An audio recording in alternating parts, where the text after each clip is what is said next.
Elatsinkely no ny fahatapanjiry indray mielatra teto amin'ny studio Andrumina fantaro fa izy vao natomboka taoriny ny dokam-barotra teo mahakasika ny toetry ny andro fanomboka hita taratra ny fiakarany hafanana amin'ireo faritra afovoantany eto Madagasikara.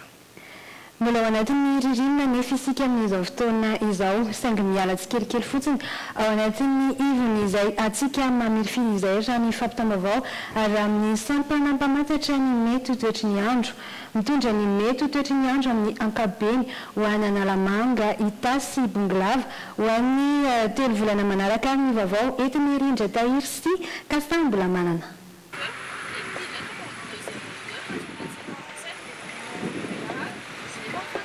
Hatramin'ny fiandohan'ny volana Aogositra no mankaty nanomboka retsikelikely ny fiakaran'ny hafanana. Mamaraparana ny ririnina isika izao raha ny fanazavany sampana mahampamantatra ny toetr'andro. Hafana amin'ny ankabeny 3 volana ho avy raha ny vinavinandreo teknisianina avy any Ampasapito. Ndro volana voalohany no tena ho maina ny andro. Vinavinaina handidina ny 4.10 hatramin'ny 5.10 ny maripana. Amin'ireo faritra 3 eto amin'ny faritany dia Analamanga, Itasy, Bonglava amin'ity volana Aogositra ity. Hiakatra trany izany amin'ny volana Septambra satria 9.10 hatramin'ny 2.20 izay maripana izay amin'ny fotoana io amin'ireo faritra 3 ireo ihany. Ary ahitana hatrany amin'ny 13.20 degré Celsius ny hafanana amin'ny volana Oktobra. Reo amin'ny rotsakorana dia ilatsaka kely ny tokony izy ny rotsakorana eto afovoantany hatramin'ny volana Septambra. Izany zany efa dia heverina ioatra kely noho ny mahazatra indray izay amin'ny volana Oktobra. Tsy tokony ahita maripana latsaka ny 10 toy ny izay nitranga ny volana Jolay teo.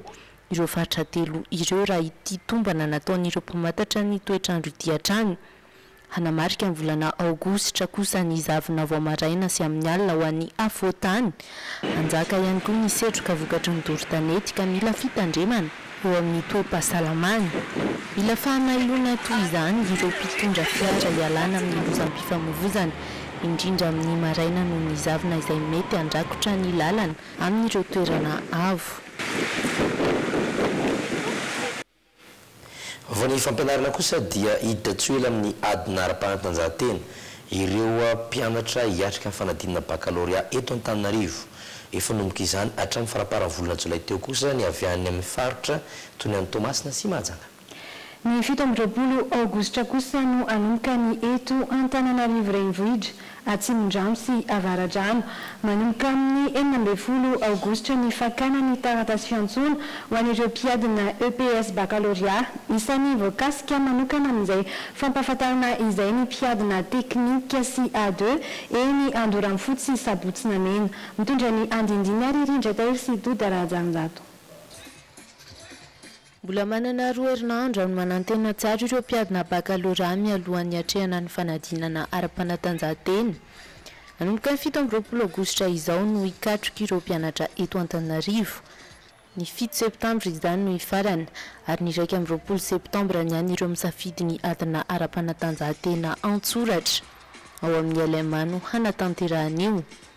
Nandefa filazana manokana ny avy amin'ireo fitoeram-panadinana eny Sabotsinamena sy Andoharanofotsy ary mampilaza ireo mpiadina teknika sy A2 amin'ireo toerana ireo. Fa manomboka ny 19 Aogositra ny tokony hakan'izy ireo ny convocation taratasy fiantsoana ka eny amin'ny lycée Nanisana no handraisana izany. Tsy tokony adin'ireo mpianatra ny mitondra karapanondro na taratasy fanamarinana. Ny voalohany volana Septambra kosa no anao ny fanadinana azy ireo izay misafidy ny taranja lomano ao amin'ny ANS Ampefilo no hanaovana io. Isaky ny volana Jiona mazana anatanterahana ny adina lomano saingy noho ny fikarakarana tsy maintsy natao vokatry ny hatsika be loatra dia tsy maintsy nahemotra izany. Isandreo efa namita ny azy nanomboka tamin'ny herinandro teo ireo mpianatra hiatrika ny baccalauréat any Antsirabe, Ambatolampy sy Anjozorobe. Ny fiafaran'ny volana Jolay teo ihany koa nefa nahatateraka ny azy ireo tany Toamasina sy Mahajanga na dia nisy aza ny fitokonana nataon'ireo mpampianatra sy sendika sasany. Pejy ny finoana kosa dia fantatra fa ho tanterana ny Toamasina ny 12 ka hatramin'ny 20 Aogositra ho avy izao. Nivo ny fankalazana ny jobily faharoanjato taona ny idiran'ny missionnaire LMS London Missionary Society sy ny 17 taona ny FGKM. maro ny fandaharam-potoana miandry amin'ireo andro ireo anisan'izany ny fametrahana ny tsangam-bato ny jobily ndahoary arahana ato anatin'ity fanadihadiana ity ny mikasika izay. Herinandro mahery no ankalazana ny jobily faharoanjato taona nidiran'ny missionnaire LMS na ny London Missionary Society sy ny fahadimapolo taona ny FGKM eto Madagasikara. Ao Tomasina no anatanterahana izany ho feno dia feno ny fandaharam-potoana ny 12 ka hatramin'ny 17 aogositra anatanterahana ny fankalazana. Fa amin'ny ankapobeny zany dia isy ny fanokafana ny 17 ny volana aogositra dia ao amin'ny Tranovato Tomasina no anaovana izay fanokafana izay manomboka amin'ny 7 ora maraina. Dia isy fampirantiana mikasika ny tantaran'ny FGKM sy ny LMS tanterahana ao amin'ny Kianja David Jones ny 12 aogositra no tena ivony anasana ny firenena ray manontolo tompon'andraikitra rehetra eto amin'ny firenena manomboka ny filoham-pirenena ka hatrany amin'ny izay mety ho tompon'andraikitra samihafa. Dia ny 17 ny volana aogositra no fanompoam-pivavahana fahamaranana.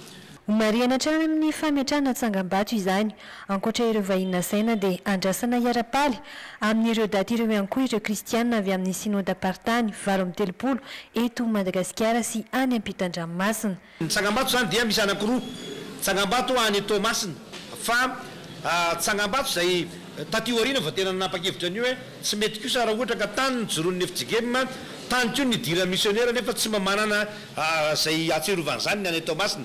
Dia misy zany io sekoly ngedabe izay misy efitra 10 ilay tsangam-bato. Koa aza menatra ny vavolombelon'ny tompontsika io no soratra masina no tsongaina entina ankalazana ny taonjobily atao any Tomasina manomboka rahampitso. Vao ny finoana mifandraika amin'ny politika.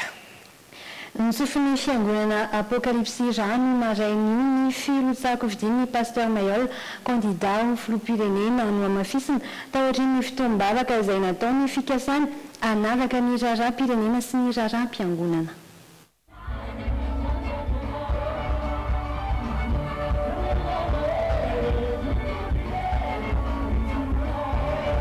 Mpivavahana izay nanasana ireo tokom-pinoana rehetra no nitotosain'ny fiangonana Apokalipsy eto Madagasikara teny amin'ny Coliseo Matsonjombe Androany. Nanotrona ny mpitondra ny fiangonan'izy ireo ny pasteur Mayol izay vao nametraka ny antotantaratasy firotsako vidiana ho filoham-pirenena tamin'ny fiandohan'ny herinandro teo nijodrano azy ho an'ny finiavan'ny fiangonana Apokalipsy.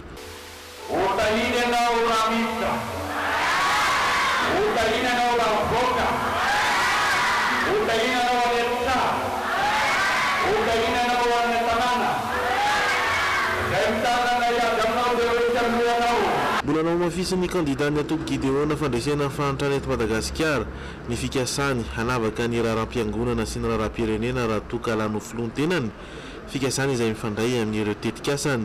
Miady amin'ny fantrana satria miletika lalina amin'ny fantrana ny vahoaka malagasy ny firenentsika izany. Dia ametraka izay tany tandalana izay satria ny tany tsy tandalana dia tsy afaka ny androso ihany koa.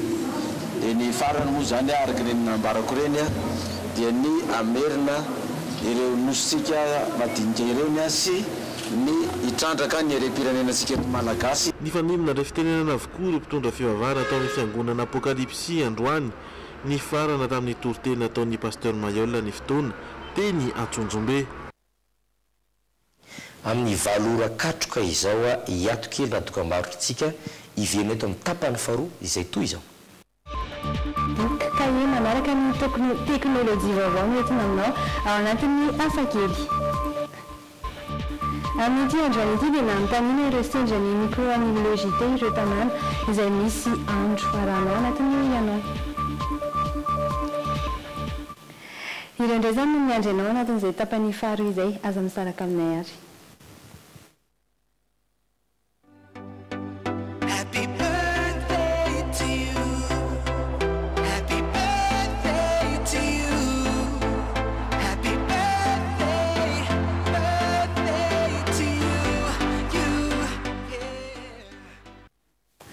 Amin'ny tapany faharoa ity dia anasanay mianada anareo ny fanarahana ny meteo, ny insolita sy ny hoy anao insolita avy hatrany nomboantsika izany. stylo tsara ny paoziny ary misy karazany maro. Lexi vao mandray ianao dia ty.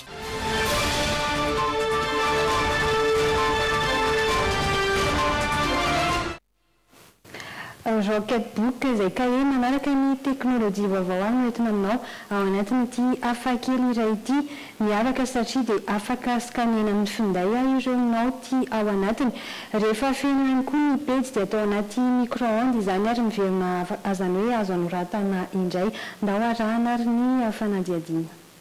To pen and paper. Simply write. Tsy voatanisa intsony ny kahie lany ao anatin'ny taona iray ho an'ny firenena iray. Antony namoronana ity kahie vaovao antsoina hoe Rocketbook Everlast ity. Tahaka ireny kahie rehetra ihany ity kahie ity. Miavaka kosa nefa izany satria dia kahie avolenta tokoa ary manampy amin'ny fiarovana ny tontolo iainana. Afaka afindra amin'ny solosaina na finday mantsy ny soratra ao anatiny. Rehefa feno kosa ny kahie dia tsy ariana fa atao anaty micro-ondes mandritra ny 3 sekondra.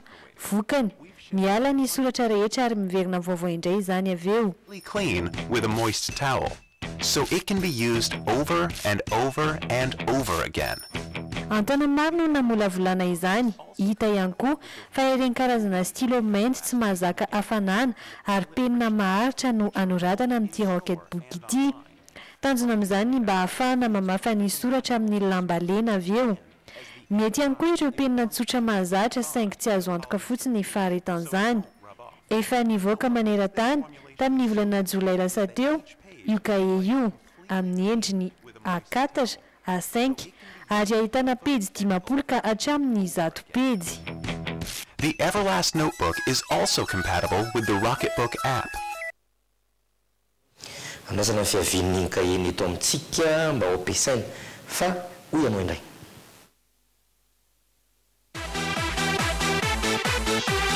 Corès, la qualité et marque européenne aux fournitures de bureaux et scolaires.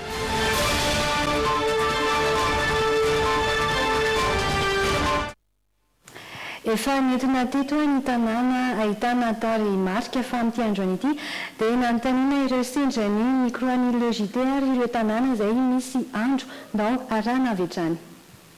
Mafantatrana raha tanàna misy andro ao anatiny na randro ohatrany hoe sabotsy na mehana. Talata maty. Talata maty. Alakamisy.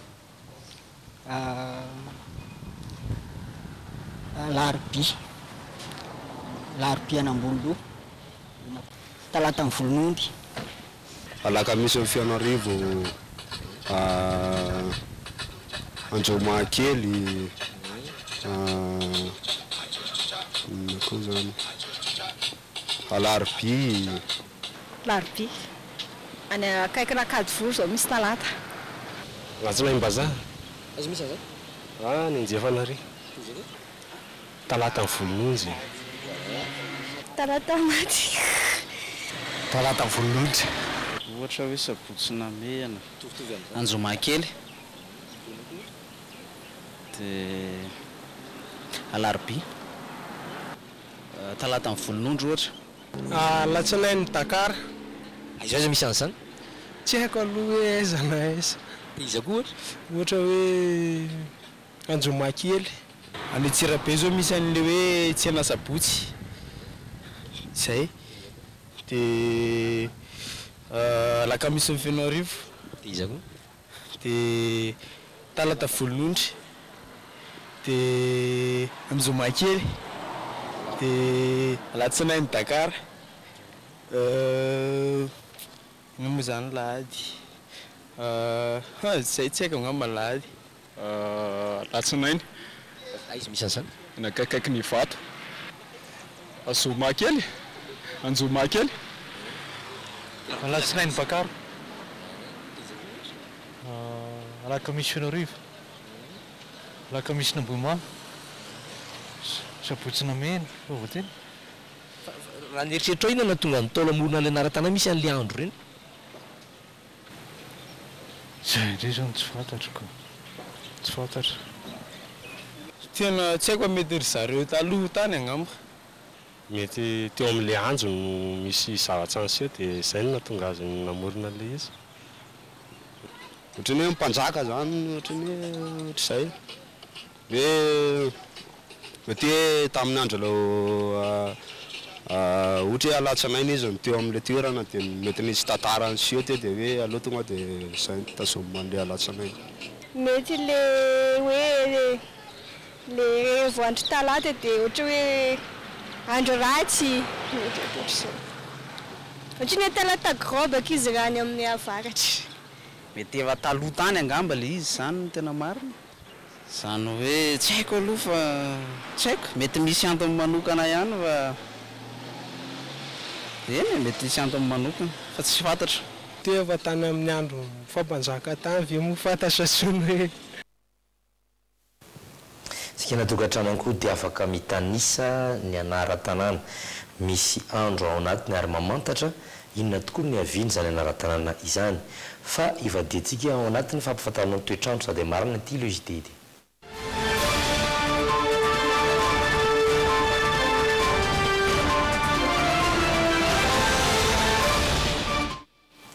ny toetrandro araka nambara teo dia niverina ny anafana indray nanomboka amin'ny alatsinainy avy zao fa mialoha izany dia miditra ao anatin'ny atsika isika nanomboka androany satria hita ao mangatsikina na ty amin'ny faritra foatany ny faritra avaratra moa dia tsy niova ny hafanana araka natatsika zao fa isorana fotsiny ny faritry sava midangely ao amin'ny faritany mahajanga ibalika ny masoandro any sofia sy any melaky boeny sy betsibo koza olalovan-draona izany ao amin'ny tapany atsana nosy mazava azy dia isy ny orana any analanjorofo any raha to tsy isy izany any atsinanana sy alaotra mangoro hitra amin'ny foatany ndray tsika araka hitantsika zao dia efa miamidinamidina ny atsika satria nitombo kely mamalina koa satria miakatra 10 degré celsius ny hafanana amin'ny faritra vakinakaratra toraka izany koa ny amin'ny faritra faritany fianaratso rehetra iny zay balika masoana matsatra monsy iorombe ary mifara mifaritany toliary zay raha tsika dia ibalika tanteraka masoandro mena be atsy mandrefana androy ary anosy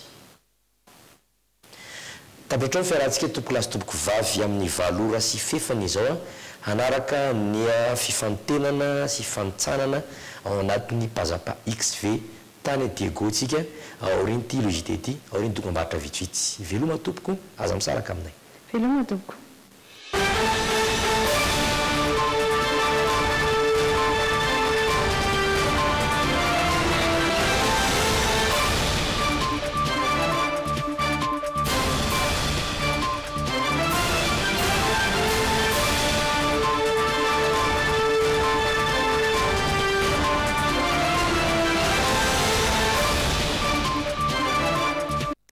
Telma, safidiko numéro 1 malagasy nanotra ho anao teo. Bijou Torresantien, ny vidy volamena, manolotra anao ny logité. Paperline, le choix de votre succès. Helena, spaghetti vita amin'ny totom-barim-bazaha natoraly nofantenana toy ireo hanipitolohan'ny mpanjaka. Mankafy ny spaghetti Evena eto en pizzeria na logité. Soyez belle avec Divine Touch en regardant le JT. Divine Touch, réveillez la déesse que vous êtes.